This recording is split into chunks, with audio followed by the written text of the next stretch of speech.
சிவன் தன் சூலத்தில் உயிரோடு ஒரு அசுரனை 100 ஆண்டுகள் தொங்கவிட்டார்.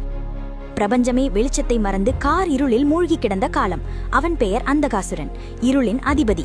தன்னுடைய வரத்தின் திமிரால் உலகையும் இருட்டடி செய்து தேவர்களை நடுங்க வைத்தான். அவனை கொல்வது சாதாரண காரியமில்லை. காரணம், அவனிடம் இருந்த அந்த கொடூரமான வரம். அவனுடைய உடலில் இருந்து விழும் ஒவ்வொரு சொட்டு ரத்தமும் தரையை தொட்டால் அதிலிருந்து 1000 அந்தகாசுரர்கள் உயிர்த்தெழுவார்கள். வெட்ட வெட்ட பெருகும் இரத்த காட்டேரிகள். தேவர்களால் அவனை நெருங்க கூட முடியவில்லை. உலகம் அழியும் விளிம்பில் நின்றபோது கைலாயத்திலிருந்து அந்த மரண கர்ஜனை கேட்டது. அமைதியின் உருவமான ஈசன் அகிலத்தையே அதிர வைக்கும் மகா பைரவராக உருவெடுத்தார். நெற்றிக்கண் நெருப்பு கொழுந்து விட்டு எறிய கையிலே கூர்மையான சூலாயுதத்தோடு போர்க்களத்தில் இறங்கினார்.